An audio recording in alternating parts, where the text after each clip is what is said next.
শুধু উপোসের দিন নয়, যে কোনো দিন সকালে বা সন্ধ্যের টিফিনে সাবুদানার এই রেসিপিটা আমি মাঝে মাঝেই ট্রাই করি, আর বাড়ির সকলের তো খুবই পছন্দ, আমারও দারুণ ফেভারিট রেসিপি। তো এই রেসিপির জন্য হাফ কাপ সাবু নিয়েছি, আর এটা মোটা দানার সাবু। এখানে 100 গ্রাম সাবু আছে।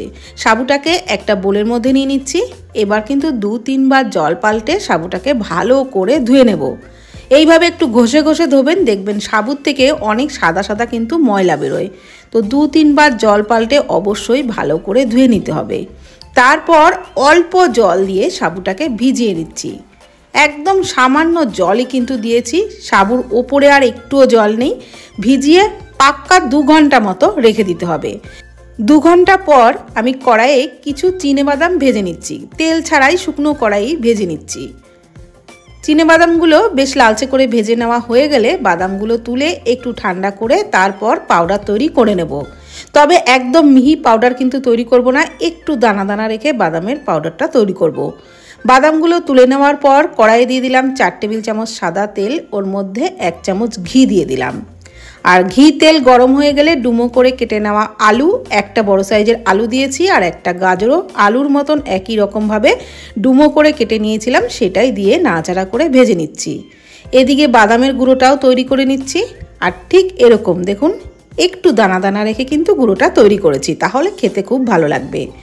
এদিকে সাবুও কিন্তু ঘন্টা 2 পর ভালোভাবে ভিজে গেছে, আর একদম ঝরঝরেও কিন্তু রয়েছে। যেহেতু অল্প জলে সাবুটা ভিজিয়েছিলাম, সেই কারণে সাবু কিন্তু একদম ঝরঝরে রয়েছে। আলু গাজর ভালোভাবে ভেজে নেওয়া হয়ে গেলে দিয়ে দিলাম একটু ক্যাপসিকাম কুচি, একই রকমভাবে ডুমো করেই কেটে নিয়েছিলাম। ক্যাপসিকাম দিয়েও একটু নাড়াচাড়া করে ভেজে নিলাম। তারপর দিয়ে দিচ্ছি পরিমাণ মতো লবণ, হাফ চামচ হলুদ গুঁড়ো, আর কোনো মশলাই কিন্তু এর মধ্যে দেব না। হলুদ আর লবণ দিয়ে খুব ভালো করে সমস্ত সবজি ভেজে নেব। আর এই সময়তেই 8-10টা কাজু দিয়ে দিলাম, আর 8-10টা মতো কিশমিশও দিয়ে দিলাম। কাজু কিশমিশ দিয়েও সমস্ত সবজির সাথে নাড়াচাড়া করে একটু ভাজা ভাজা করে নেব। দিয়ে দিলাম হাফ চামচ চিনি, চিনিটা দিয়েও নাড়াচাড়া করে আরও একটু ভাজা ভাজা করে নেব। চিনি কিন্তু অবশ্যই করে দেবেন, এই রেসিপিতে চিনি দিলে খেতে খুব ভালো লাগে। এখন দেখুন আলু গাজর সবই কিন্তু ভালোভাবে সুসিদ্ধ হয়ে গেছে। এই সময় আমি জল ঝরিয়ে রাখা ভিজিয়ে রাখা সাবুটা দিয়ে দিলাম। আর সাবু দেওয়ার পর গ্যাসের ফ্লেম মিডিয়ামে রেখে নাড়াচাড়া করে কিন্তু একটু ভালো করে ভেজে নেবেন। সাবুটা দিয়ে একটু ভাজা ভাজা করে নিলে খেতে খুব ভালো লাগবে। দেখুন ভাজতে ভাজতে সাবুর কালারটা কিন্তু চেঞ্জ হয়ে গেছে।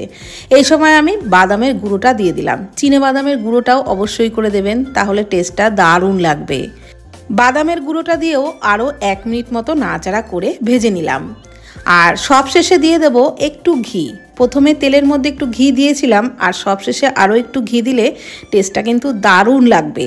হাফ চামচ মতো ঘি দিলাম, সবশেষে বেশি ঘি দিইনি। এবার নাড়াচাড়া করে নিলেই আমাদের দারুণ টেস্টি সাবুর পোলাও কিন্তু একদম রেডি। তো বন্ধুরা, আপনারাও এই প্রসেসে সাবুর পোলাও বানিয়ে দেখুন। যেমন পোলাও ঝরঝরে হবে, তেমন খেতেও লাগবে দুর্দান্ত টেস্ট। আর শুধু উপোসের দিন নয়, যে কোনো দিন ব্রেকফাস্টে বা ডিনারে এইভাবে সাবুর পোলাও বানিয়ে দেখুন, খেতে ফার্স্ট ক্লাস লাগবে।